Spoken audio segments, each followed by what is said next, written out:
Well, we are a minute past 5:30. Calling the meeting to order, starting with roll call. Stephen, you want to start? Yes, Steve Bondero here. Yeah, Hanford here. Alexandra Riley here. Michelle Ellis here.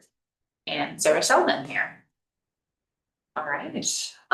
The next item on the agenda is public wishing to speak on non-agenda items. And seeing no public unless. I think that's we should maybe work on trying to invite people Mm-hmm. to do this, because I'm sitting and you talk to people all the time, like, hey, you guys should do this. Mhm. Well, then they should come down and speak their case, so. Absolutely. Yeah. Okay, right. Keep pushing. Sounds good. See if we get some public comments.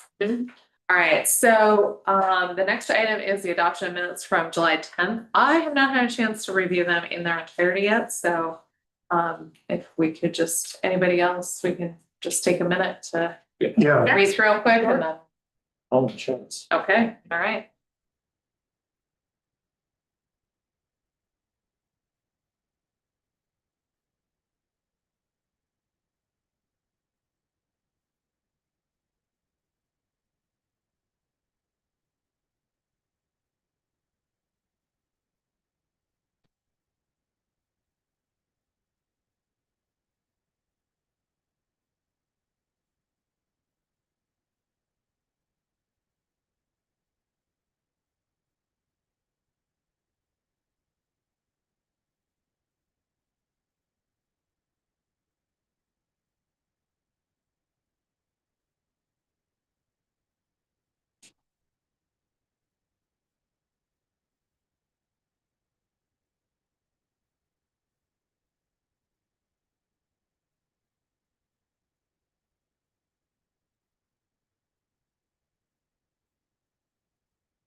See. Hey, Dean is still scanning that. I'm sorry, I'm trying to digest. Yeah. I make a motion to accept the minutes as they are. I did see one. Oh, wait, do I have to wait for the second and then discussion? I did see one note, instead of stripping northeast, striping northeast, Page 2. second paragraph from the top. Oh, yes. Okay. Good catch. Okay. I read above that, All I right. don't know what reading that. Or what's going on.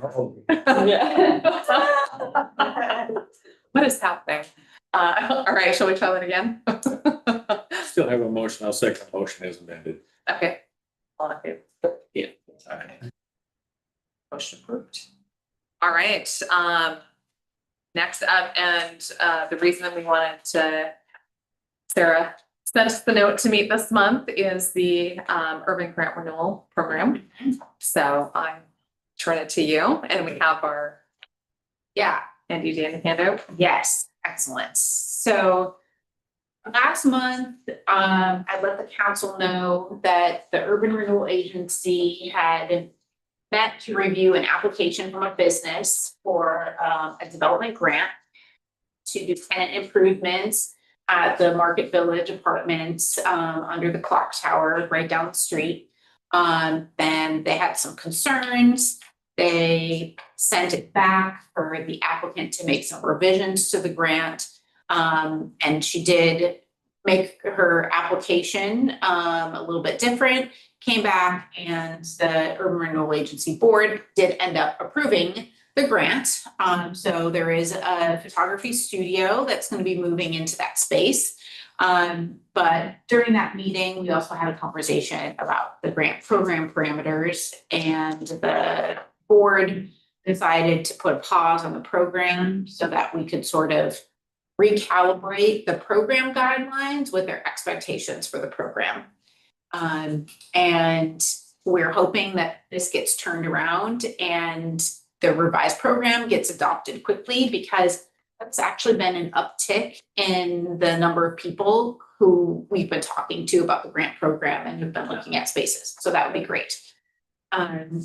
So what we've done in terms of putting together some changes for the council's review, we kind of looked back, in addition to the recent feedback, to the incentive program evaluation that the consultant Cascadia Partners had done a few years back, where they were looking at how we can kind of align all of the city's financial incentive programs to really focus on objectives. And so I think a couple of things from that program, as well as ongoing discussion over the years and information from this most recent applicant's experience, have kind of come together with some different changes for the council or the Urban Renewal Board to consider.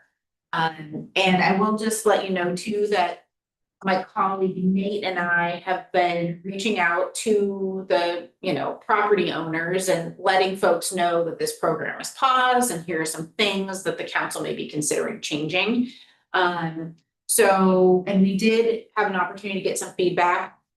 Coincidentally, Dean, you and some other property owners came in and met with the city manager about a few different things. And one of them was a discussion of this grant program. And then two other developers who have vacant commercial space came in and met with Nate and I a couple days ago. And one of them, Garth Everhart, he actually put some comments in writing. So the last sheet here attached to the staff report includes his recommendations, which Scott Clayton, who owns the Halsey Crossing development down at the corner of 223rd and Halsey, he looked at this too and said, yes, I agree. So we can talk about those things. So we've been trying to get a little input, and then I'm asking for input from EDAC tonight, and I'll share that with the Urban Renewal Board next Wednesday, what we need. So what I was thinking that we could do is just kind of go through the sections of this staff report, and I'll share a little information about the questions that we're asking, and then you can provide your feedback on each one, if that sounds okay. So are we gonna provide feedback at the end of each Yeah. bullet point? Yeah. We're all the way through? Yes, yeah, Perfect. okay, sounds good. All right, so on the back side of the first page, under the discussion, is the overall program scope. So this is just kind of talking about the fact that the Urban Renewal Grant Program is very broad, and you can apply for a grant to do structure demo and environmental assessment or environmental mitigation, lot consolidation, transportation infrastructure. So there's a bunch of things that are listed that are more about new development, not just filling commercial spaces for businesses. But that is also an eligible expense. And these things that are listed here, like lot consolidation and environmental assessment, were specifically listed in the Urban Renewal Plan itself as a project to help facilitate new development. But the reality is that the grant program has really been used for tenant improvements. So the recommendation here is to create two separate categories of the grant with a separate set of guidelines and application. One for tenant improvements to improve vacant commercial spaces for businesses. And then one would be for work that would help to advance new development project or support other urban renewal goals. And this is just to make it more user-friendly for applicants. So that is the first recommendation for changing the grant program. So yeah, let's open it up for discussion on that one. So to clarify it, because we started this conversation at the previous meeting, part of the grant programs can be used for TI. There's already a building and there's already bathrooms and everything else. So that's an easier TI than if you have a vanilla shell like Scott, me and everybody else, where it's just a concrete floor where you gotta go and cut the floor. So that's a much more extensive TI, making it harder for that person to want to open a photography or whatever. So even though I've kind of, a year and a half ago, when we had this discussion, I was kind of an advocate of helping the TI as well. Just the TI customer, not the one going from vanilla shell. So let's just say that we had this office here and you want to change from a hair salon to a nail salon.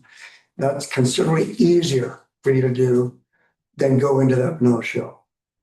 So back to the grant program, I do think that it is much more important to take these vanilla shells that are basically out of reach of the average person wanting to go into a TI and do a build out for $300,000 or $400,000 to do it. Whereas the typical TI is probably 30 or 40,000. So I'm not saying I'm against it. I'm just saying there's a clear distinction between an easy TI and whatever word we want to call it, which is not the one where we're talking about a lot line development.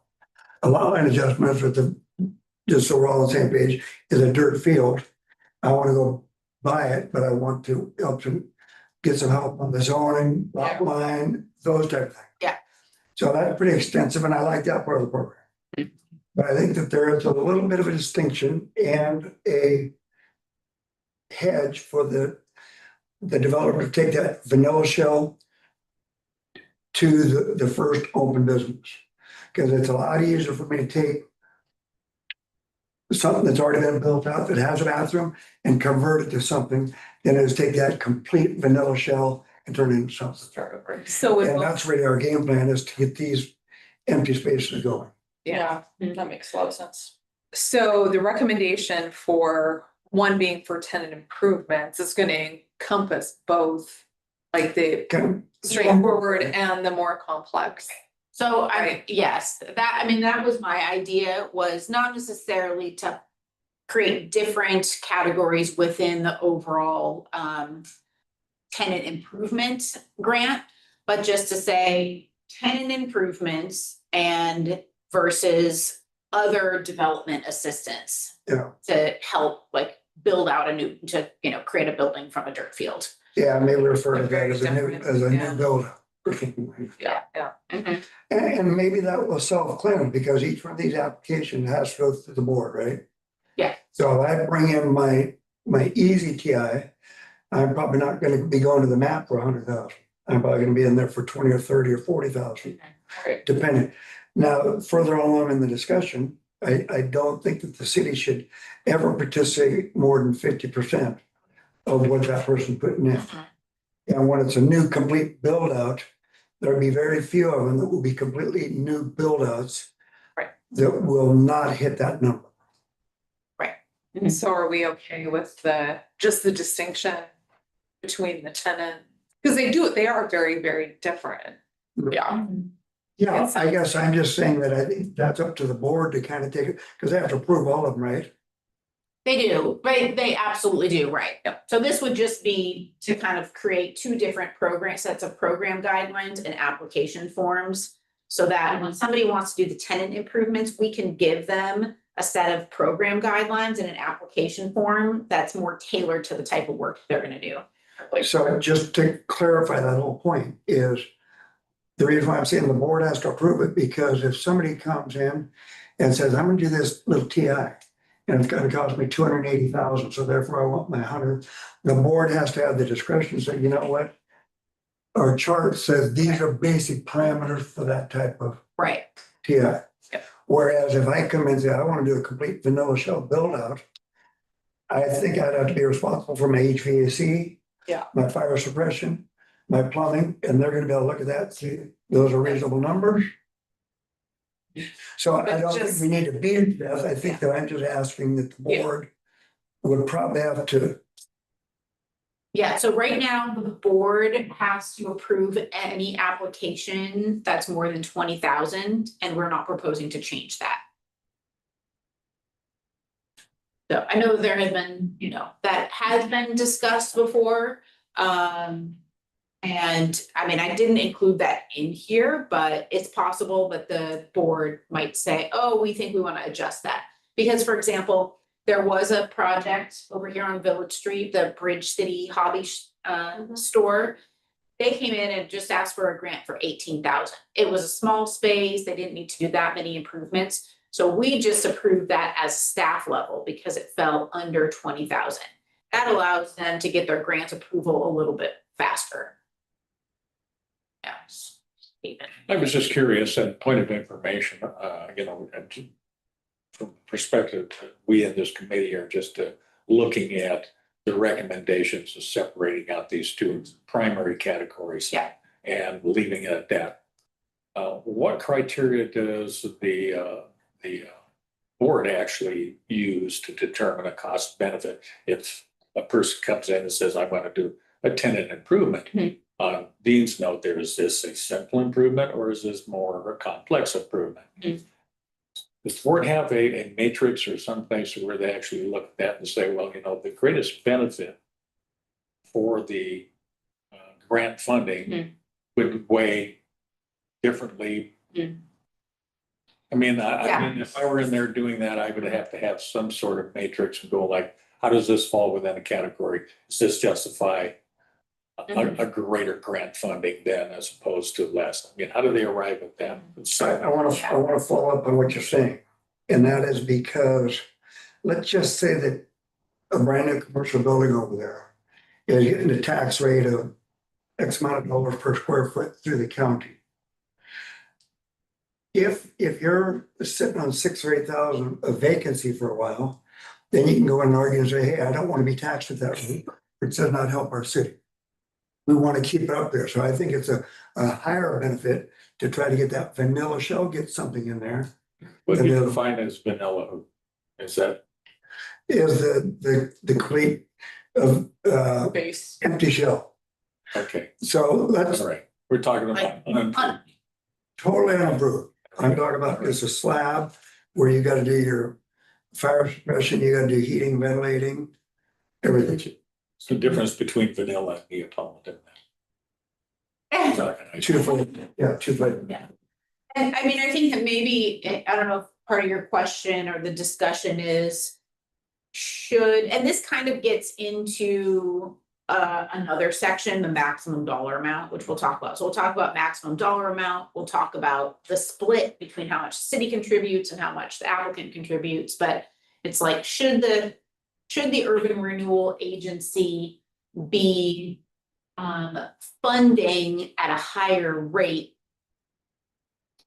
improvements for vanilla shell versus a finished space where somebody vacates it and then they need to go in and they need to improve it for a different type of business. So I think naturally it will cost less for somebody to come into an already finished space. And if we're saying the city council or the city would contribute up to 50% of the overall project, it will be a less costly project and they would contribute less.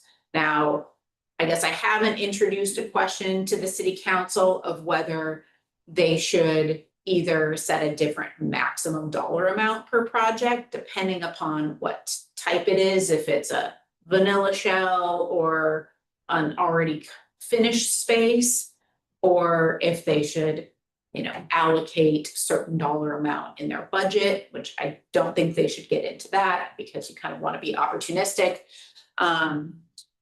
So maybe let's hold that thought for when we talk about the maximum dollar amount of the grant. But otherwise, I think what I want to try and achieve is setting parameters that are predictable for the applicant so that they know that if they check all these boxes, the city can approve their grant and they don't end up at the city council and they're like, yeah, you did meet these objectives, but there are certain things that we don't agree with, so we're going to deny you. And I don't want businesses to end up in that situation. Yeah. So before I leave that subject, before it leaves my mind, it's also, I think, in the city's best interest as an investment to invest X amount of money in a vanilla shell where they're getting 2 or 3 times the landlord and other people putting the money into is a $50,000 TI. Mhm.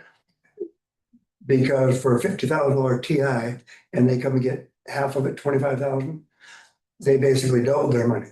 Mhm. But if you come in with a $400,000 TI Right. and you hit them for 100,000, then you're picking up. Yeah, and I think that's exactly that. They're gonna multiply. That's that. So just to close close the loop on the first recommendation of creating 2 separate categories for tenant improvements, betterments and development, I think we're good. It doesn't sound like they're, yeah, no, Okay. we haven't got it. Okay, Do okay. you see a let's- big demand on the lot? No, on that other Oh, stuff, no. I don't think so, and it would only be, you know, if the council just wants to, if there's some weird, let's just say there's a weird property constraint that a developer is dealing with, and the city feels like, you know, if this is gonna help them, like, make this development happen, we wanna be able to contribute. But I do feel like their focus is on the tenant improvements. However, I do want to say I agree 100% with the other option. Mhm. Because what if it is an option for a person not wanting to buy that dirt? Well, we're willing to help the other guy do the TIs and stuff. Why not help that guy get rolling? Right. So I'm in for it. It's just, they're different. Yeah, okay. Okay, so the next question is the tenant and landlord contributions. So this is what we talked about, I think, at the last meeting, and this is attached to the minutes. There's this chart of what some of the other cities' grant programs, and what we kind of found is that what everybody else is doing requires the tenant and or landlord to contribute a minimum percentage of the overall cost. So staff is recommending that the urban renewal grant pay for up to 50% of the total project cost, up to a maximum dollar amount set by the program, which is the next thing we'll talk about. And the recommendation here doesn't set a specific percentage for the landlord versus the tenant. It just says the city will contribute up to 50% of the total. So to kind of recap on that, because we had that conversation Yep. too. And Sarah and I and the city manager, we all discussed, at the end of the day, commercial properties are down right now, so that's why I think that this makes sense. Yeah, and I also remember that we had a conversation about, we talked about putting a percentage towards like, what does the tenant do, what does the landlord do, but ultimately decided to not go down that path, so I'm glad that that's reflected. That'd be so hard That's to not- verify. Yeah, Right. yeah, which is. It'd be so yeah, hard to. Exactly, It'd be actually easy to cheat the system. yeah, 100%. Me and my tenant, I'm gonna do this, so our objective here is to get them built out Exactly, right, so I'm glad that this is and hold people pretty accountable straightforward for the- for what the city will do, and then leave the other 50% to negotiation Yeah. between the other parties. And there's so many, you know, different ways that you can put together that piece with the different contributions different ways, so it would make it more complicated. Stephen, you did with that as well? 50-50? Yeah. Yeah, okay. Okay, and yeah, in the feedback that we got from Garth and Scott, they agreed with that as well. Okay, so the maximum dollar amount. Here I put in the current program funding guidelines. So it says total funding, but the little description above says that it's, you know, sort of the maximum and the typical allocation, but the Urban Renewal Board may allocate it differently. You know, they may say, oh, instead of 65 for tenant improvement and 10 for architecture, we want to do 5 for architecture and 70 for tenant improvements. So I guess the question is just, should we change these dollar amounts? And I think the engineering and consultant fees, this won't even be part of the TI portion of the grant guidelines. It would just be like architecture, design and engineering, potentially one category, and then construction, another category. So I think options would be, keep it the same and have these general guidelines of, 10,000 for one and 65. Well, you would have to, okay, I'm backing up. 100,000 is what we have heard is that is a valuable number. The commercial property owners have said that it is easy to understand and it's really getting attention from tenants. So they're recommending to keep that 100,000 maximum, but understanding that to get 100,000, the overall project cost would have to be at least 200,000, right? And then one of the recommendations was to kind of change the split in terms of how much goes toward the construction and how much goes toward something else, like allow up to 80,000 for construction and 20,000 for design services. I guess the alternative would be not to split it out and just say you get 100,000. I think that you're on to something with the alternative, because let's just say that between my engineering and my permits and everything else, I'm 42,000. Yeah. At the end of the day, is I'll fall and hit you up towards 100,000, whether I get that 42,000 here. And so either we think about not having it divided in categories at all, or at least have an application process for me to bring down to Sarah, say, I want you to run this by the board. Yeah. That my engineering, I'm gonna build whiskey, so I'm gonna just engineer a still, something like that. Costs gonna skyrocket. And that'll be, you're gonna be putting more money in one category than another, and that would, I mean. It makes less sense to divide it in categories, I think you're right, a good point. And I think that's kind of, that kind of captures what it looks like is below where there's a desire for some flexibility in how, again, with the same parameters, so that's only gonna be 50% of the cost. Right. Exactly. So that kind of changes.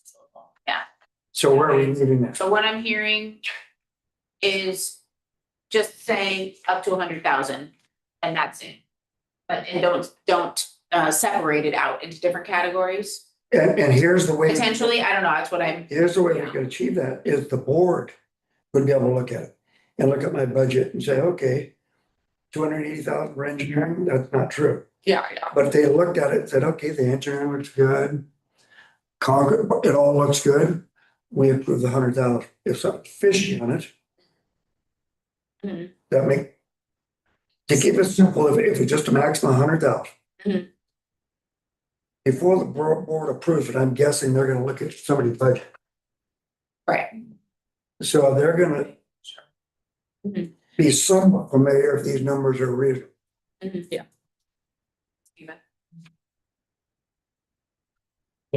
Digest it. I agree with only the basic categories for the 50-50 discussion we had last month, and that is a matter of record up next. That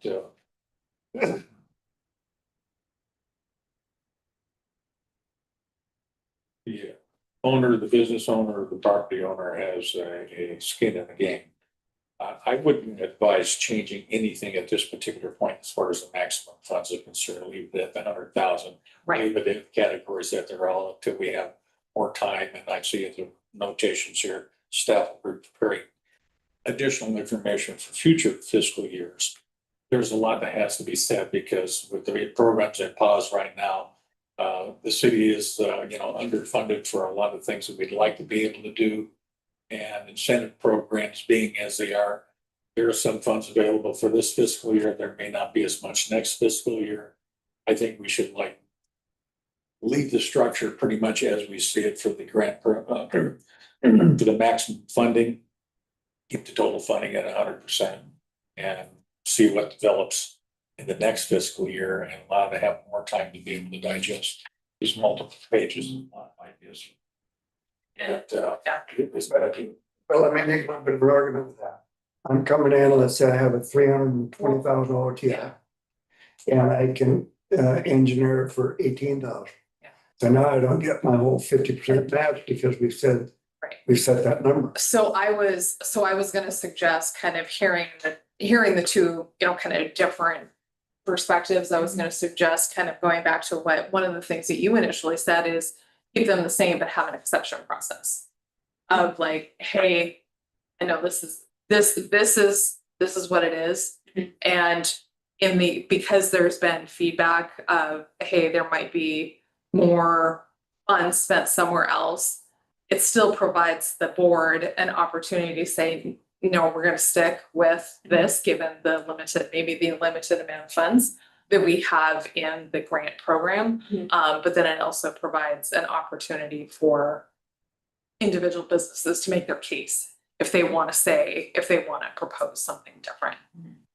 So we either eliminate it altogether, and which is controversial, what you're saying, and just say, you know what, once your budget's been approved, then there's not a bunch of staff time for whether or not I did it right. Or we do the exception or the substitution. I mean, how are we in the process where we're making these decisions? When this criteria is not spelled out anywhere outside of what I see on this chart. The Urban Renewal Agency has so far whatever discretion they have outside of these maximums amounts to determine how they're going to allocate that. When did this ever come before EDAC to be able to provide feedback to the Urban Renewal Agency Back in on how- 2019. back in 2019? Yeah. So that basically hasn't changed since 2019. That's correct. Okay, but now we have, less than about an hour now to be able to look at this thing. I'm not gonna waste any more time on it. I have to say, I have not had the benefit that Dean and several other people have of sit down across from the city manager and come up with some parameters and these examples that you're giving. Well, the rest of us are going, I go, wait a minute, I don't know what this actually means. How's this gonna play out? Why change anything outside of basic two categories, tenant improvement and the other 50-50 split? I personally need more time to be able to look at this and get some data off of it. I'm not willing to sit here and fly by the seat of my pants and vote on something and say, this is what I recommend the Urban Renewal Agency do on how they figure it out, but I haven't any idea what the use and how the criteria was prior to this period. But would you object to leaving the criteria the way she has it? Because That was my suggestion, is leaving the maximum funding criteria as it is right now. We have better opportunity to be able to see how this plays out. But I think that they've already had a scale, is that correct, Sarah, of how the money is spent? This charger, I think that they I mean, this already is, have some parameters. this is the existing parameters. Exactly. So Yeah. so all I'm suggesting is that there's a opportunity that if these numbers, between now and a year from now, if they approve this for the next year or whatever, that we have an opportunity to come in and argue my case that, hey, my engineering I did for 10,000, but I still want to go for the maximum. So that is how it works right now. Okay. I mean, basically, so right now, if somebody comes in and let's just say they want to spend more than $65,000 on their tenant improvements, if their construction costs is going to be, 300,000, they could say, I'm going to ask for more than 65 up to the 100,000 maximum. So that is what an applicant can do right now. So I can already move it out of that category. If I know I'm gonna get my engineering for 10, I can move into those other categories. I think the argument you're giving right now is moot since the Urban Renewal Agency already has the discretion to be able to make that decision, not exceeding the maximum amount. Yeah. Am I correct? Right. Yeah. Okay. Yeah, and I think that where in the recent case, the applicant was like, oh, I can ask for up to 100,000 and I'm going to, and they came into the council. And I think the issue was that 100,000 was way more than 50% of the total project costs. And that's where the council was like, no, we're not comfortable. But none of that was written into the program. So I think the 50-50 match will resolve a lot of things, and it'll be, but depending upon the scope of the project, you'll easily get to $200,000 for if you have to do like cutting into the concrete, doing a bunch of plumbing work, for example. You could easily get to that 100,000. I think that maybe some of the feedback that we got from developers saying, redo these categories so that your categories equal 100,000, not 75,000, would give an applicant more predictability and know that, you know, I can ask and get approved for up to this much instead of going to the council, asking for something different from these categories and getting turned down and having to redo their budgeting or get new quotes or whatever.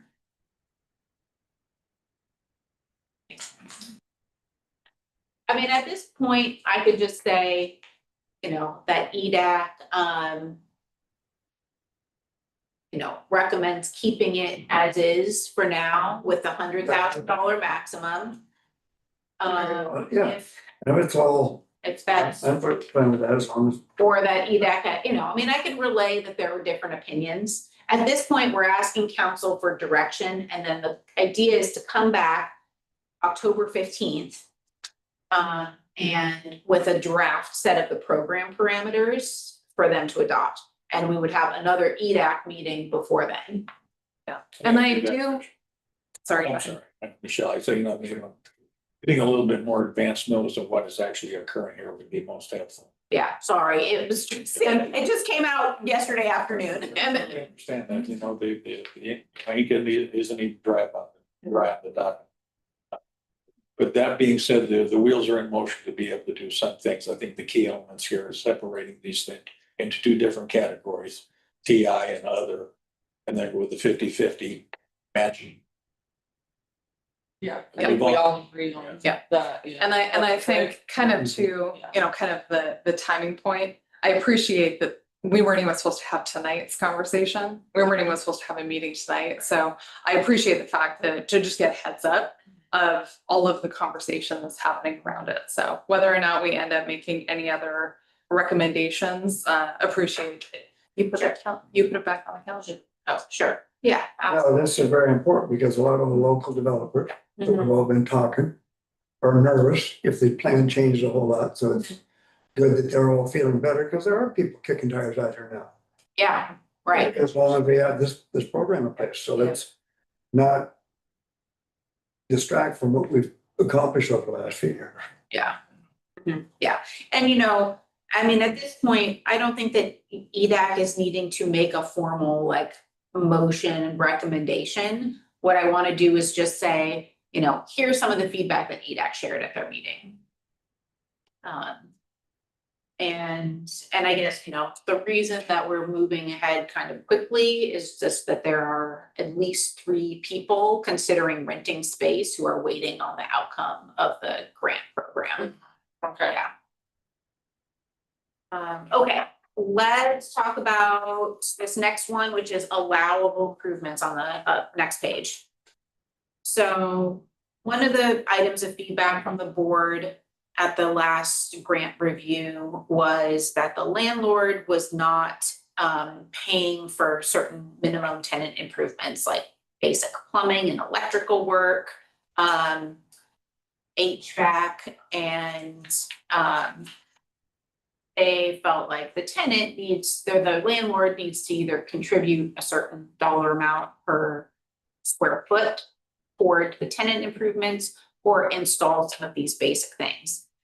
Now it kind of got, I feel like we got a little bit of mixed feedback on what makes sense with that, just because there's different ways to structure a lease and what the landlord contributes. But so I guess I'm just wondering, you know, if you have an opinion on whether the grant should specify that HVAC installation for basic heating and cooling, your electrical panel, and basic restroom plumbing would not be eligible for the grant funds, and that the landlord would need to cover the cost of those improvements unless they're already there. So per like a month ago, the point being is, let's just say when we got financing on our building and we were at $22 a square foot. Now Clayton down to 16, Garth is at 18. So that's already a drastic cut in their income potential. So it's back to that negotiation between the developer and that person over there, whether or not you're gonna buy your furniture, or if you're gonna buy this. So I still say it comes back to how much money are we spending on the project? And if the project's 300,000, then why are we getting to the minutia of whether or not you're paying for the toilet or I am? If you're just gonna give me 100,000, I got a $300,000 bill, I'm gonna go hire this guy. It just seems like it makes it harder for the city and everybody to monitor and keep track of this criteria. Yeah. The last page, we all kind of agreed that X amount of money is gonna be spent on architect, whatever. So it just seemed like allowable expenditures is just confusing the issue. But there again, now I'm gonna go in and try to work the deal, so my plumber will give me this deal and that deal. The reality is, if it adds up to $150 a square foot for the TI or whatever it is, that's what it is. That's my 2 cents on how we're allocating this. So right now there's, Is that making sense to it? Yeah. I think it's there, I and think- that's the point. Yeah, I mean, I kind of, and I think that the only reason that we were kind of including this in there is because there's nothing else that specifically requires the landlord to contribute. Right? So it would be up to the tenant to negotiate how the tenant and the landlord are gonna come together to cover the 50, the other 50%. I totally disagree with it. Yeah. Every landlord puts a minimum of $30 a square foot to that tenant to get their thing. There's nobody out there that doesn't do a TI. That's a contribution. Well, that was their concern over the last one. So, and I'm just respectfully having this conversation Yeah. because there's not a landlord out there that isn't begging to fill their space up, even at $16 or $18 a square foot. Yeah. So for having Big Brother monitor and say, okay, here's what you're gonna do. You're gonna go put the bathroom in, the electrical, the HVAC and the fire suppression system. Well, now that budget just went from 280 to 140. Because I already had to put it in. So now all of a sudden, now you're gonna give me 70,000 on my $300,000 investment. If I'm mandated to put that stuff in, is my argument, why isn't it just part of the whole TI? It certainly could be, yeah. Yeah. So Well- I hear you that maybe it doesn't matter. And the intent of this wasn't in addition to whatever this dollar per square foot. Right, But if just- this is excluding it, if this is saying that I should do my own electrical, plumbing and all this other stuff, well, that could easily take $100,000 out of my budget. Yeah, it seems like just even based on this conversation, that this makes it seem too complicated, Kind of, right? I'm saying it's kind of like to our second chapter of our conversation. If it's 100,000 max, if the board looks at it and says, that's a reasonable budget, well, and the, I guess in my mind, when I was looking at tenant improvements and construction, it didn't occur to me that there was allowable and non-allowable uses of how to, of what was allocate included in that, so, yeah, kind of to that point, but I also, yeah, I guess I've never been in the position to be a, developer, landlord, tenant, so. I've worked with developers and I've seen different problems arise. I mean, obviously you have more experience with this than probably any of us, but I mean, different things can come up and think a lot of things that you're not expecting, and I mean, anything that happened in funds would need to be spent anywhere. So yeah, I mean, like, I agree with what you're saying. It's hard and for us to decide on the that. thing in this is time. People have no idea. By the time you go through all the different departments, nobody's fault. By the time you go through all these different departments, you can have an extra 6 or 8 months into a project before it can open. They don't get it. How much, And that costs somebody some money. Yeah, time is money, for sure. it seems to me we're discussing a moot point. If I understand correctly, even under the guidelines on how the grant funding is supposed to be delineated based upon whether it's a TDI or this or that, it still has a maximum amount. And I just heard a little while ago at this meeting that currently the board has a discretion on how they may break that out, whether it's going to be, you know, portion of this is going to go back to, Architecture. yeah, the difference between environmental mitigation, demolition, tenant improvement at $65,000 versus the engineering consultant fees at 25, architecture 10, add them all up, you got $100,000. Okay. I understood correctly, so there is some discretion. There isn't any real cut and dry criteria that I've heard yet that the Urban Renewal Agency is actually utilizing. It seems like it's a little bit ad hoc to begin with. But not knowing exactly what the process is, it's going to be difficult to advise. Now I can understand where Dean is coming from and saying, like, if the amount is $100,000, you can just go ahead and play with those numbers and pull from whatever these grant fund maximums are until you come up with the total that you want. From a perspective of a public servant, of what you are delivering to each individual who might possibly qualify to be a recipient for these grant fundings, you have to have some consistency in how you're going to administer that, lest you end up show favoritism to one person, property owner over the other. So I'm very reluctant to say, well, let's just put it all in one big basket and let them sort it out. Yeah, and I don't think this one is the big basket. For me, this one, this allowable versus not allowable is part of the tenant improvements and construction piece of the 65. Like if you're going to be improving it to improve it. Yeah. So I don't know. I looked at it as being within that $65,000 bucket and curious why it's, delineated out between them.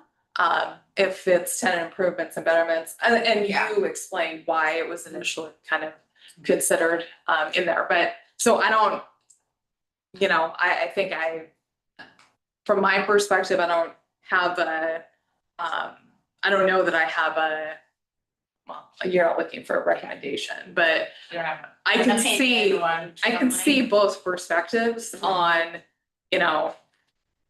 just having, just not having allowable versus non-allowable. And, because you're still gonna get a max of 65 if you're doing tenant improvements and betterments. And, and 50 on top of that, right? So, but Yeah, but are you?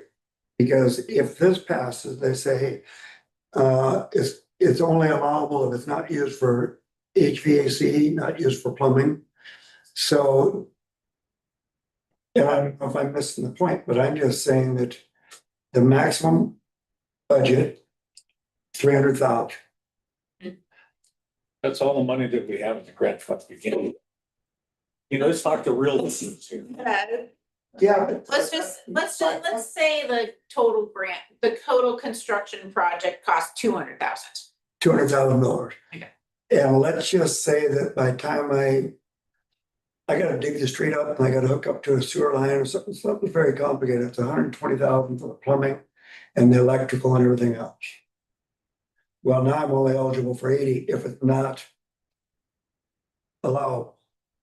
Right. If it's not classified in the allowable improvement. So I just think who's gonna monitor that? Who's currently monitoring that? Who makes those decisions now? Are we actually in a position today to be able to make a recommendation to the council or to the Urban Renewal Agency? They're both the same people. Yeah. I think Just a different title. If they're having to make up these decisions as they go along, staff is doing a whole heck of a lot. Staff has to have guidelines on how they do things because things come back and bite you if you start allocating differently for one property owner versus another, under one circumstances versus the other. I'm just talking from experience. But if we're not in a position where we're making this recommendation tonight, then we're just should move through this rather lengthy process and provide what information we can.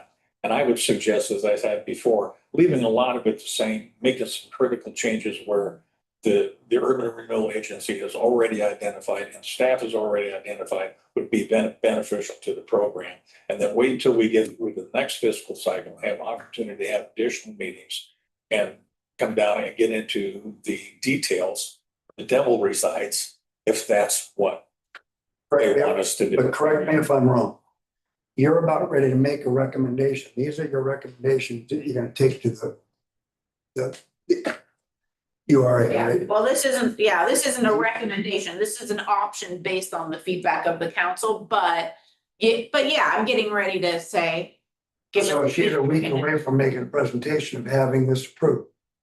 Yeah, and now, just so it's clear, next Wednesday, we're asking for their direction on the changes to the program, and then we'd come back a month later with the actual, like, here's the new program guidelines draft, here's the new application form, and they would review it for adoption in October, like mid-October.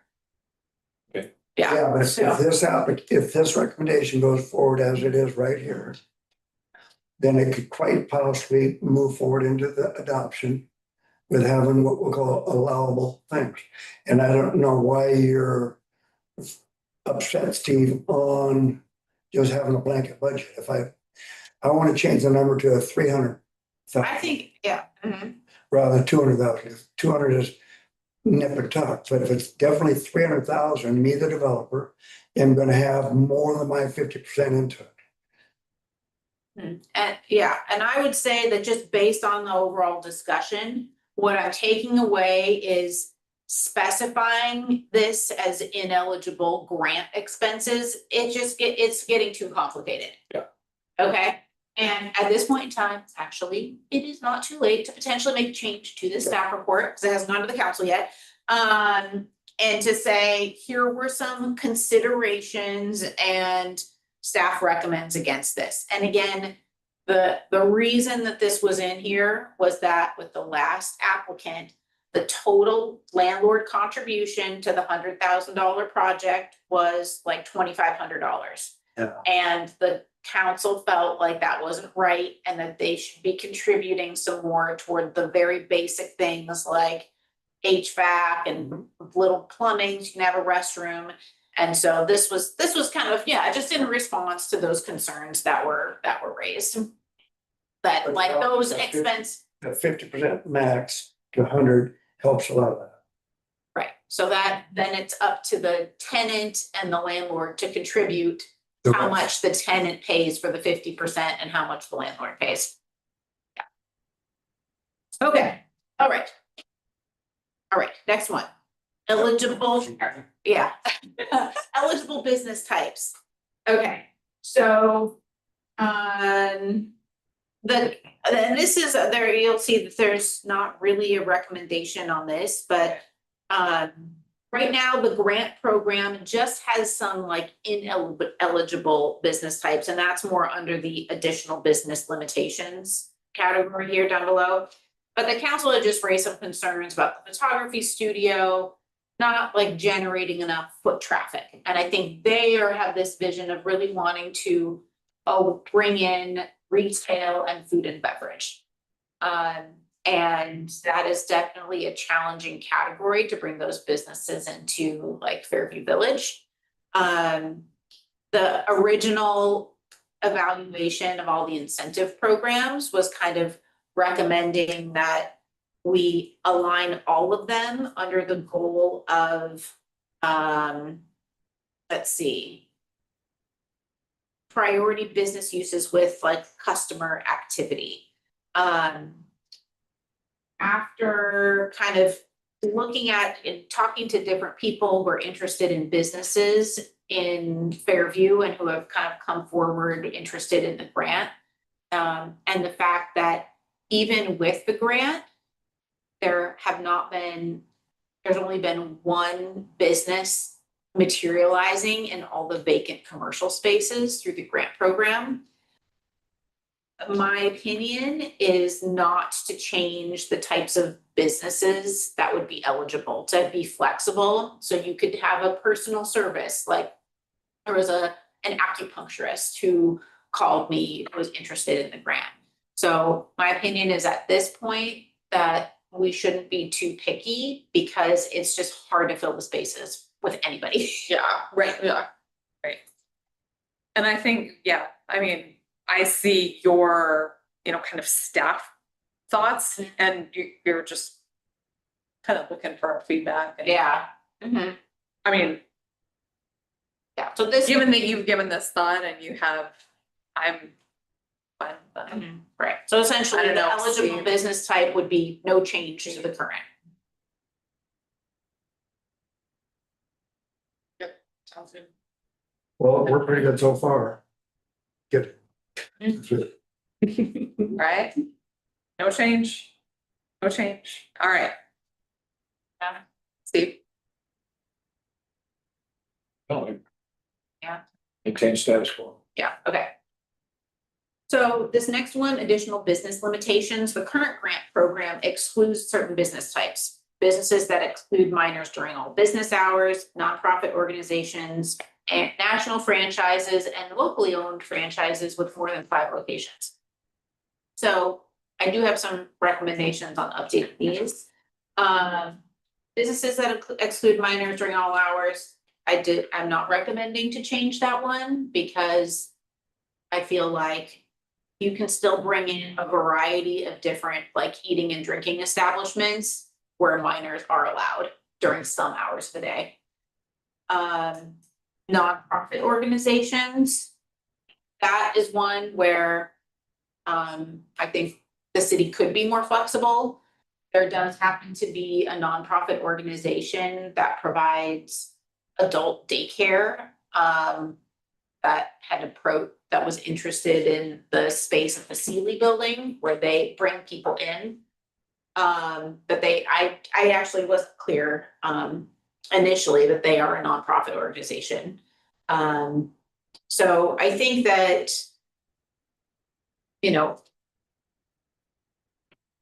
yeah, I think it might be hard to discern like which nonprofits are beneficial and which aren't. To kind of like put some limitations on it while still providing more flexibility, and it would be easier just to say yes or no. Well, that kind of to Steve's point earlier on the other is it'd be tough to put these guys in a position of picking the winner and the loser. Right, exactly. Yeah, like I like this nonprofit, but not this one. Yeah. So, and it would be different if it was a nonprofit organization looking to develop a vacant property where they would be exempt from taxes. But it's a little bit different if it's just a business leasing a space on property. Yeah, because not all nonprofits are tax exempt, right? That's true, yeah. Mhm. Yeah. So, So I mean, that should definitely be one of the criteria. If it's a nonprofit tax, nonprofit, not property tax, nonprofit, that'd be harder to give them money to open up when you'll never recoup.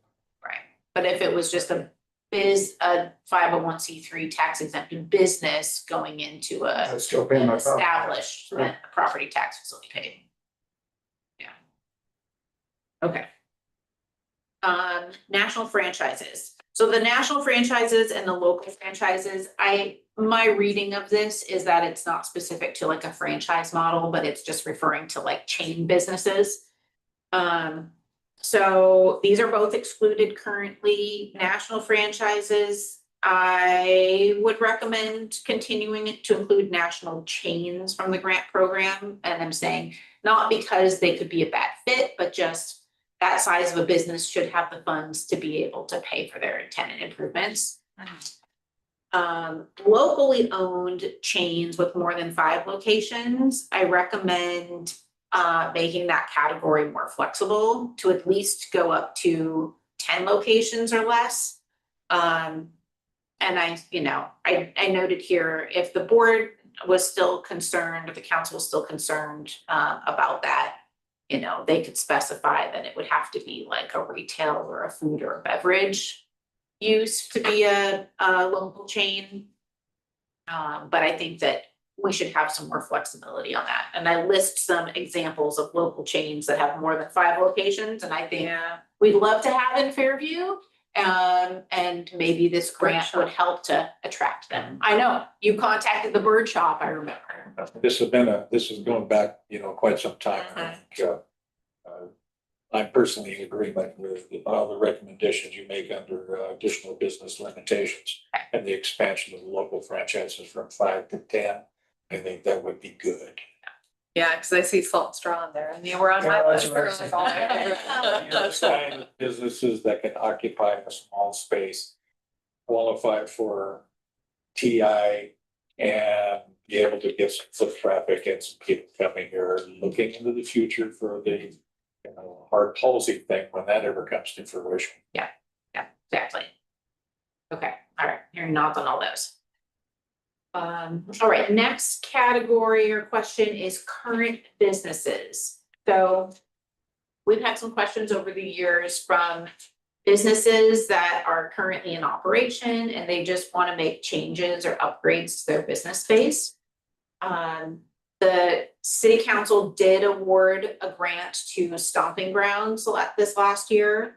They qualified for the grant under eligibility because they were making improvements to an eating and drinking establishment and to some of their kitchen space. And because they said it was going to allow them to hire more staff people because they would have more room for their staff. And so, but I think that we've also gotten some feedback that because we have so many vacant commercial spaces, we should be focusing on those for the grant program. So I think we need to update the program to address this just because it's unclear for people. And they hear, oh, business grants, tenant improvements, and think that it is equally applicable to existing businesses as to vacant spaces.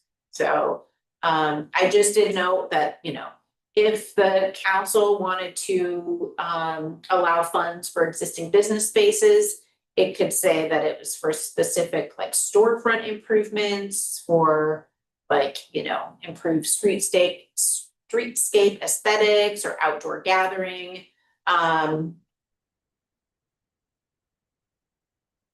So, yeah, interested in getting your feedback on that. Again, I'd have to look at it from perspective. Today, you got two things you need to look at here: past practice, what we have allowed, what we have not allowed. Since we have allowed in some circumstances, Stomping Ground being an example, you don't really kind of go back on that. This is the kind of thing you say, well, you did it for that, why can't you do it for me? That's why I emphasize the importance of having some firm but reasonable criteria when you go through this, when you're dealing with taxpayer funds. I would be in agreement with Sarah's and staff's assessment on where we're going for that. And, it gives the board some flexibility on how they can do this. And really looking at it for how big a benefit does it make for our primary objective of this body is seeing to it that commercial vacant storefronts are being occupied, at the same time have the ability to be able to expand the business, provide more jobs. So, this sounds like it's a little bit work in progress yet, but it appears like it's a good recommendation with some additional fine tuning on how that might play out. But I'd be reluctant to say, we can't exclude an existing, but we've already allowed an existing. You follow me? yeah. And I do, the other thing that was on my mind is when all of the storefronts become full, then, if we did make a change, right, Sure. we would have to come back and make a change differently, Sure, right? Well, If the funds remained available and all that kind of What's it stuff. saying? If there was, so, let's say then, 5 years in the future or something. right. Well, maybe 1 year, I don't know. But if the decision would be to make it so it's focused on only new then when all of the storefronts are filled, then we would have to come back and look Spend more time and energy on. and have to come back and look at it again. Mhm. Yeah, so. Just some thoughts. Yeah. Mhm. So far, we haven't filled any of the vacant storefronts, so Exactly, Okay. exactly, I should worry about it. exactly. Yeah, Okay. Any other thoughts on this? Yeah, good. Nope. Okay. Well, I gotta talk too much.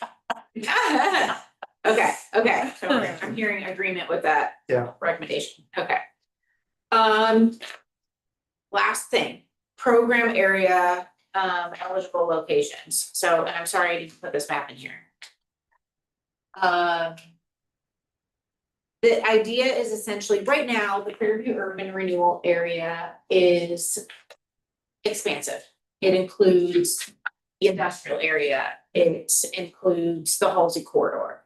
And when we were going through the evaluation of the incentive programs, we were just talking about how the council is really trying to focus energy and commercial activity in the core area. So Halsey Street, Fairview Village, and there's a zoning district called Town Center Commercial that includes some properties that extend a little bit up and down to 23rd, just off of Halsey, and just along Fairview Parkway. And for when they were talking about the property tax exemption program, they agreed to limit it to that kind of like core area of the city. So under this program, the same question is being presented. Should it be limited to that core area? Should it be that core area plus allowing it like Sandy Boulevard or just anywhere in the urban renewal boundary? And regarding Sandy Boulevard, the council when they looked at it for the tax exemption program, basically said, let's for now focus on like Halsey in the village. And then if that's going really well, and once we do the streetscape improvement project or the county does on Sandy, maybe that'll change things and we can always change it in the future. That was kind of their response. My only input on that is what's the name of the new complex on Sandy and 223rd? Yeah, it is the Meadowlark, yeah. Okay, so you got the Meadowlark, Mhm. which we as a city made sure that they put in mixed use, so they've got. Live work units. So are they more flexible? I mean, it's essentially, Do I live in the unit? you live at the back half of the unit. So somebody can't put a salt and straw in the front half. Not I have to live work that. but you could maybe have an office up at the front. Yeah, because it's designed, I'm gonna come out of my apartment into my, Mhm. I mean, because that's the only player I see that would have a Outside. disadvantage of what we're talking about. Because if it goes back to the focus of the empty Mhm. storefronts or where we want to generate the activity, yeah. Well, I guess I think that we all agree that we're looking at the corridor, the main hub streets. However, that poor guy down there, it'd be nice if he got some advantage if something came across the table. And what if there's somebody that we don't know that right now that has the same thing? What is the corridor commercial zone? Oh, yeah. Sandy. That's basically Sandy Boulevard from 23rd west to, it's basically kind of that section. There is a little bit of other zoning, but it's, 207th, yeah. is it all the way down there? Because I know that Henry, those guys, when we're doing Yeah. that, they wanted to get theirs in it. But the point being is there's not a high probability of a lot of stuff gonna pop up down there.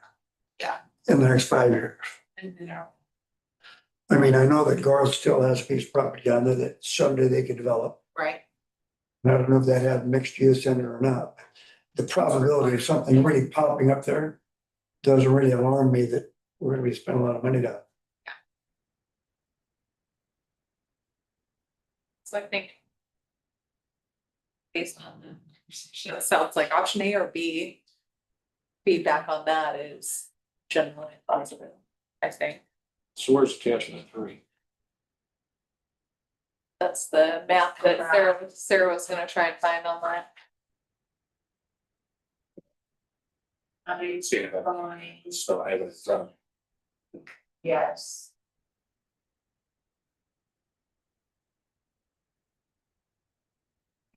Okay, I'm just pondering where I'm gonna find this. The easiest. And, government maps. it's not posted yet for the council pack, council pack is posted, Uh, but. A secret.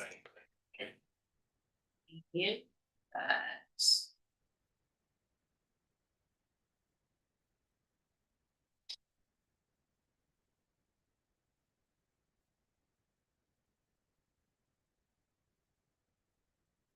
But while you're searching on that, a point of observation, at least I've seen on this based upon program area eligible locations. The recommendation is to narrow the focus to housing corridor in Fairview Village. That is currently where we have the most vacancies, the only existing vacancies, period.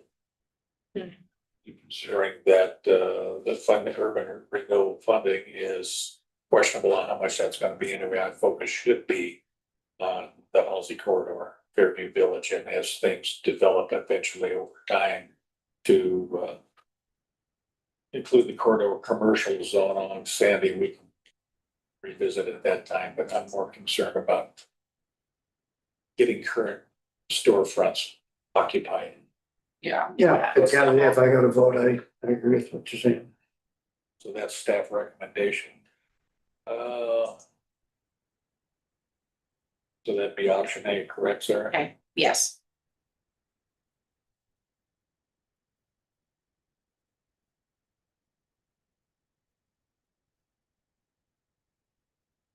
I'm pulling up something that's gonna have. Actually.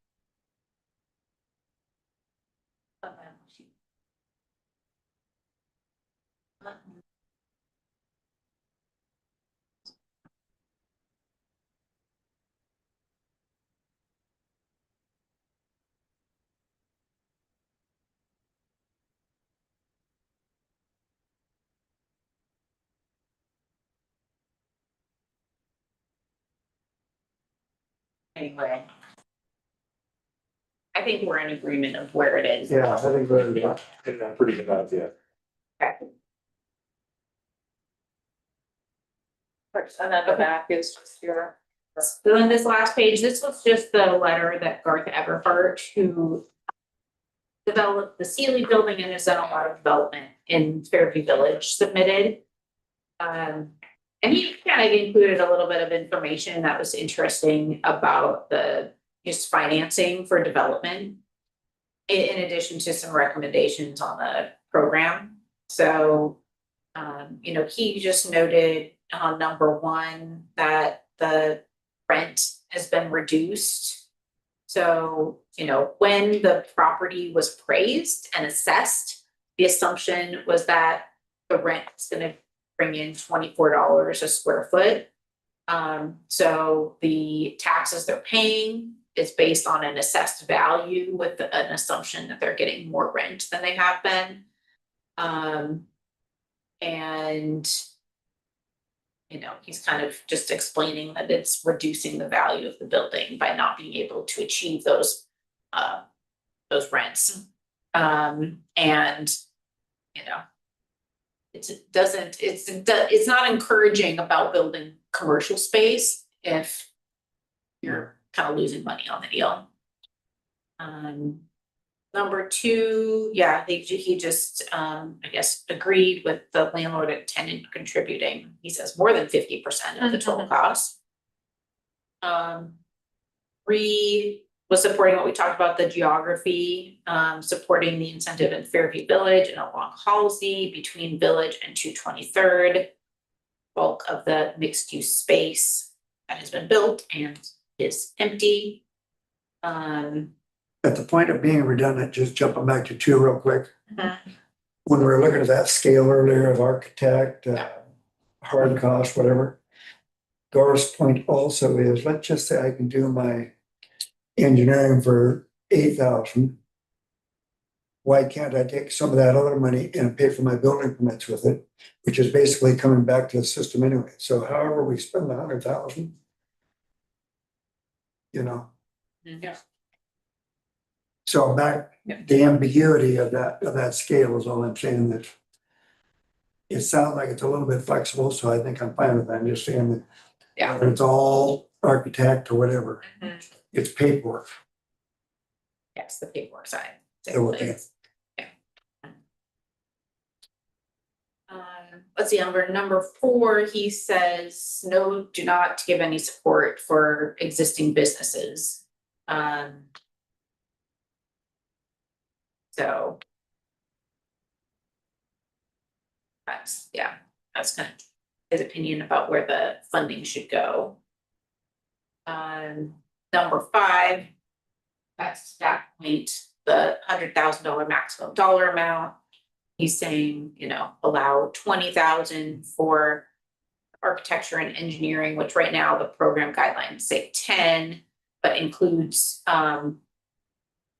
include permit costs. So bump it up to cover permit costs, and then up to 80,000 for TI. And then the last thing was really just a comment. That if rents go down much further from $18 or $16 a square foot, it's not going to be worth the tenant improvement costs that the landlord's gonna have to pay for to get them. Like, the payback time in rent is gonna be so long if they're contributing a lot of money toward tenant improvements. Yeah, so the grant is especially helpful in that respect too, if the rents are lower. Yeah, so I think that Garth's proposal is relatively close to yours. I mean, the one, item number 4 is a little bit of a controversial subject, but, that's his opinion, but, I mean, I think it's pretty parallel to what we're talking about. Because I think the bottom line is we're kind of agreeing it's gonna be about 100,000 max, but never be over 50% of what the built out is. And really providing, or making it attractive enough so that we can start filling some of the spaces. Yeah, exactly. Thank you. Yeah. Any last comments? Point of Yes. the apartments and dwellings that we have established here in our city and adjacent cities, how much of it's actually classified as low income housing? I don't know about the whole area with all the adjacent cities. So in Fairview, we have 2 different multifamily properties that are income restricted. Fairview Hills and Woods and Fairview Arms. And then, so those would be properties that are, specifically like subsidized or income restricted. Other properties may be affordable in the sense that they're just like older, they're what we would call like naturally occurring affordable housing. And so, you have that, I think, that component as well, but I'm sorry, I can't give you. Remainder of with the exception of those 2 areas, they're the rest of them are pretty much market driven. Which I think is kudos to the Yeah. program. So that being said, when I look at here, this letter from Garth, it says the base rent asking has been $20 a square foot, 18. Is that just an example or is that a reality? We have difficult That's times. hard. We I think that's- have anything at $24 a square foot. That is the reality. So, and I think that part of it is that this is kind of a question I don't know that much about, to be honest, but it gets back to the appraisers. So when the property gets appraised, the appraisers are looking at some comparable properties. They're coming up with what they assume the rent is going to be for those commercial spaces. And they were coming up with the $24 a square foot. So then I think you know, the landlords are initially trying to price their rental space at $24 a square foot. But for this area, that is just, it's just not realistic. For like a vacant shell space that's outside of Portland and doesn't necessarily have the same like housing density as you have in Portland. And potentially the same like buying power. So it would be interesting to kind of, I don't know, it would be interesting to know, I had to hear from an appraiser, Yeah, you but know, what they think about that- this, That but is the reality. When you're Yeah. doing it, you're saying, hey, my rent roll for these apartments is gonna be, for example, it'd be 219. I just want to, that's, Can we put this in perspective? We're not talking apartments. Talking a commercial space. I know, I'm talking Yes, to get right. financing Right. on my commercial space. Okay, So I wanna go build my building and I've got 9 apartments that I had to pencil in. 5 of them at 1750 and 4 of them at 2100. 5 of them are 1550. And so they're considerably lower than what I told the bank they were gonna be. And when you're telling the bank that you're gonna borrow this money, you're also gonna say, I'm gonna lease this 2,600 square feet down here for $24 a square foot. So therefore it makes financial sense for you guys to loan me the money. And they'll scrutinize a little bit, but arm twisting, martini, and pretty soon you've got your finance okay. but then, But you have to have a pro forma. reality, saying that. So now that's back to all this other more. Developers want these spaces filled because most of them will have a 5-year call on their loan. So now if I don't have my retail space filled, then all of a sudden it's a lot harder for me to convince you that I'm making money. And if I'm not making money, you're not gonna loan me money. and the benefit of having your appraisal higher with higher rent is you're gonna be able to loan more money, Exactly. yeah, which you may need. Right. Yeah, And given the state of the economy, that's quite a challenge because everything's going up. yeah. Now, if you Probably think back prices to are having coming everything down. built when it was Yeah. expensive. Yeah, I just had to drop a listing of mine. This is a good example of raising. I have a listing that's almost $1 million over by Montgomery Street by PSU. Uh-huh, And it's a decent area. It's not terrible, you know, it's not bad. And it's a townhouse and there's 3 of them in there. They were built, I believe in 2019. And they're really nice. They're 4 stories and it's almost 3,000 square feet. 4-bedroom, 4-bath with an ADU. So really nice, new construction. When I was doing comps for it, They're attached. they are attached, so I was running it as a townhouse. Well, technically, it's actually a condo. Classified as a condo, which makes a massive difference in how I structure the pricing of that. And when I broke it down, they're like in their own separate HOA, instead of it being a townhouse and a condo, it made a huge difference on price because condos will sit on the market significantly longer than attached properties or detached properties will. So it did make a huge issue. It's been on the market, actually as an expired listing, so it was already on the market for 120 days when I took the listing myself. And now it's been on the market for another 40 and I just dropped it 35 grand and still not an activity. what differentiates a townhouse from a condominium? So that's a tricky question, you know, like I don't really know a whole lot of the answer to that because I would think it would be a townhouse, you know, but it has an HOA, but usually townhouses have HOAs too, but Yeah, yeah, my theory though is that everything, there's not even a common space. I mean, there's no yard or anything like that. So in order for it to be a condo, you would think that there would be a common space because you have your separate divided or your separate interest in your little unit, but you guys have a shared interest in the whole building and the community. And that's what makes a condo more of a condo. And a townhouse doesn't have that. So that's why I was confused why. But when I pulled it, everything, all the information of condo. Yeah, it's weird. so why would one cost more than the other? Condos have special assessment fees that come up every so often that are significantly high, cost thousands and thousands of dollars. I'm not super familiar with that, but and townhouses don't have that. They'll just have usually like your monthly HOA, which is like a really high one's like $500 a month, or this one is like $330 a month.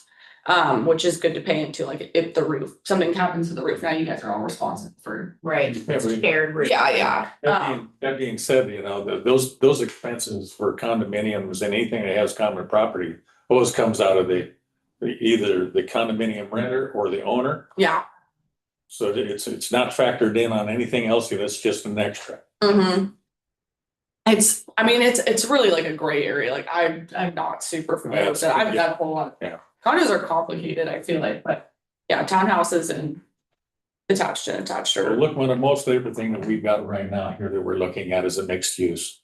Commercial with. Right, exactly. So Yeah. you cannot have a commercial space without having rented the associated apartment. Or can they be separated? You can have an apartment upstairs that has nothing to do with the business downstairs. Yeah, and that's mostly how they are. In Fairview Village, there's some of these townhomes on Village Street, right here. They're more like combined spaces. It's fluid. There's not, you can get from the upstairs to the downstairs. And some of those have been set up like entirely commercial. Some of the for sale signs out there, you walk in and it feels like it's a residential layout, but it's actually all been used for business. And other places, it's much more used for residential. Yeah, but all of the vacant commercial spaces in Fairview right now, they're totally separated, it's just isolated commercial. But yes, the rent, yeah, it's hard, and talking with, Dean, and talking with other landlords, they're just talking about like how difficult it is to get a tenant in, and the importance of this program to getting these spaces filled. Does the commercial space rent at a different rate per square foot than a residential space? Yes. Yeah. It does. Well, I don't even, so like being on your building, what would like a residential per square foot cost be? Residential would be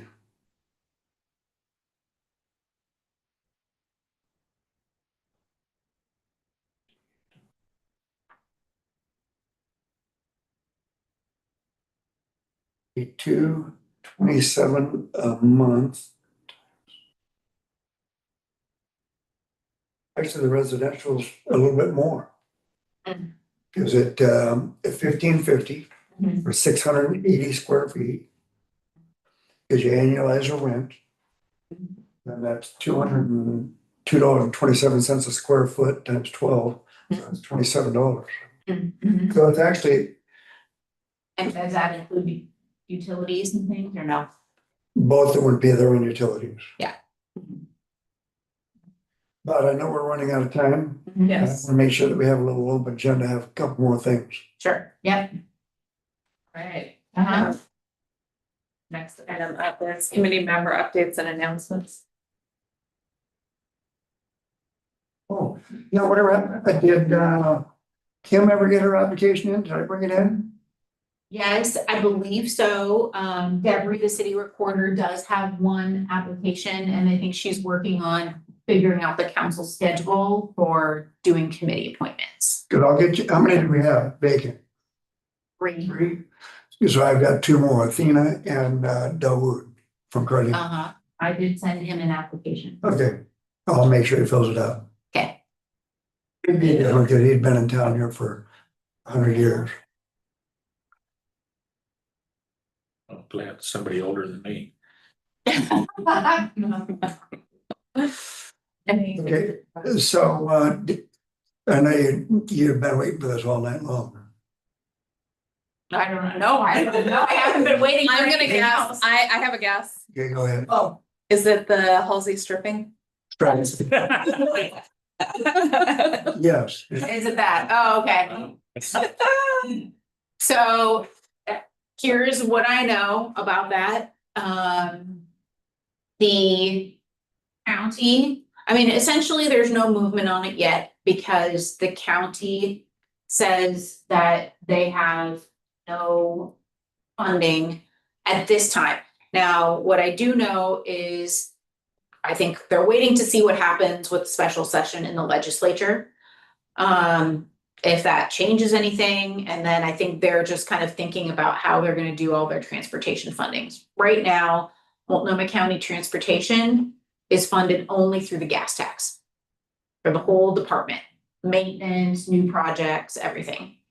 And so like no property taxes go toward transportation in Multnomah County.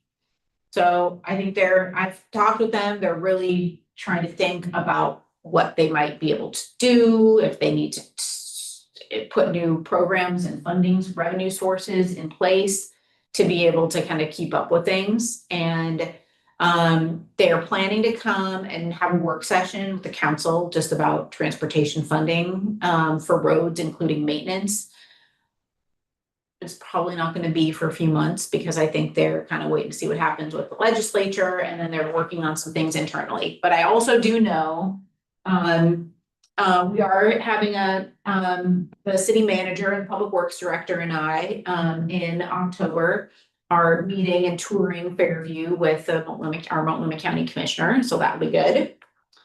But otherwise, the difficulty is that we need their paving money to do the project, and as of right now, they do not have any funding for doing pavement work. So my 2-minute pitch is only that I'd rather take one of these TIs that we're willing to give somebody $100,000 for. Mhm. And put 100 parking strips out there, and then we'd be filling up some of our retail. I'm not gonna beat it to death, cause I know we're late and everything else, but.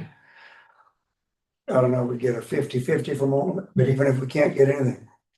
You know, if we could restripe that street, we'd be filling up the spaces. Persistence. And my last one. Huh? The roundabout.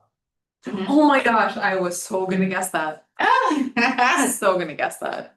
I should have guessed that. Any updates, any, No updates. I mean, essentially, it's gonna have to wait for, the next round of federal funding opportunities or the next regional flexible funds allocation to go after the, $7 million. that's fine, but the squeaky wheel gets the grease, so if this group keep pushing on that. When I came tonight, from Bumpers came down, I had to wait, and I barely was able to make it at the end of the green to turn, because people driving through Fairview. Which is to my point, they're driving through Fairview. So if we had our striping done, Yeah. and probably a lot 85% of those answer. people would go a different way. Think Gleason, maybe? What's that? Gleason? I don't care where they go, Yeah. but they can figure out how to get home. Right. Slow this down, and we're gonna facilitate filling up our commercial. Yeah. Cards are stacked against us with the grant funding drying up on the federal level. And figuring out where we're gonna get revenue from the gas tax are really gonna end up having to come through the state legislature as that trickles down through the county. Whatever's. But That's doled out. It's right. if we don't argue and try to make a point, how can I Right. go to Van, Redmond, and there's roundabouts everywhere you go. Yeah. All we want is one. Yeah, Happy Valley has a few. I don't think should be there. Maybe we can get. Right. They have a Oh. ton. Every time I drive through there, it's like every. Yeah. Gosh, it's like Yeah. you go this far, and it's like, and this far. It's like, right, what's the point of that? Yeah. Can we have one of those? Yeah, we'll take it. Just Just going going in in everybody's endless doing circles. with new streets, Yeah. putting in new roads. Well, there was, The way to go. there was a lot of grant funding available to put a roundabouts in, and it goes back decades. They went crazy with But it. real quick, I lived in the middle of the southwestern desert in Arizona. Oh, On a street that almost nobody ever took on a road as a freeway. It was a highway, 2-lane. And across a crossroad that you could count cars with one hand. and they put a roundabout there. Oh my god. If funding was available, somebody was looking to be able to spend it. Somebody- They went out there and they put a roundabout in the middle of nowhere. Yeah, well, we would have taken that one. Yeah, Hey, maybe we just do pick it up and a, move it somewhere else. What's that? we do a toll. No, pay for it. here. I mean, I appreciate the creativity. That's all I I have. mean, yeah, okay. All right, thank you for keeping that on the radar. No. It might not move for another, I know. it might not move. I would like to see it move as much as Dean does, and I would Yeah. always. I was looking at my paperwork. I think we've been talking about this since 2010. Yeah, I mean, it was before I joined, and I joined in like 2015. No, 18, I think, Yeah, and you guys were, yeah. we were working on the Talking about it. corridor, I think in 2010. I got notebooks that old. Okay. All right. Yeah, be that as may. Pushing one hand and. Yeah. Yeah, we'll just keep, So we'll then- keep doing what we Is do. that a definite maybe? How about next meeting? Trying. All right. Next meeting, October 9th. So this is gonna, Scheduled, what's that? regular. Yep. Regular. Regular, yep, Yep. yeah, so this would be, right before the planned date to bring the program back to the council. Now, I guess the tricky thing is, with the second Thursday of the month, the council meets on the third Wednesday. It's, but it's very close together. So I guess that's the one caveat, is keeping that regular meeting date in October to review the program parameters for the grant program is gonna be essentially once they've been drafted and are kind of like initially submitted for the council packet again. Is there a conflict on having the meeting earlier so that we have more time? Like moving it up 1 week.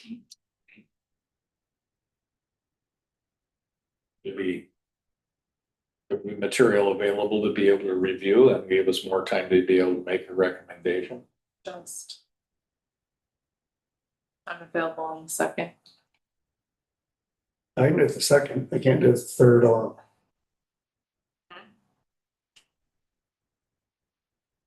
I think I can do it on the second. Usually free after. Unless I have to, things come up, but. Right now, so. Okay. Why don't we do this and, well, let's tentatively plan on that, and then after the council meeting next week, I will follow up just in case the timing of bringing the program back or anything changes. Sounds like a plan. We're planning on the 9th, right? Second. Or so the Second, second. yeah. Moving it, so I Yeah, think like our the regularly 16th, scheduled is the 9th, so just talking about moving it up. Moving it, so we have more time, right? Perfect. If we want to be effective in being able to review some material and get that back to the, just Mhm. staff so they can present it to the council in less than just, Yeah. 5 business days or less. Yeah, we need Louise. Yeah, okay, yep, I think that, otherwise that worked for me. That'd be beneficial for you, Mayor, Sarah, Yeah. Mhm. and staff. Okay, Sounds great, I'm all for that. okay, perfect. All right, with that, I hear a motion to adjourn. So moved.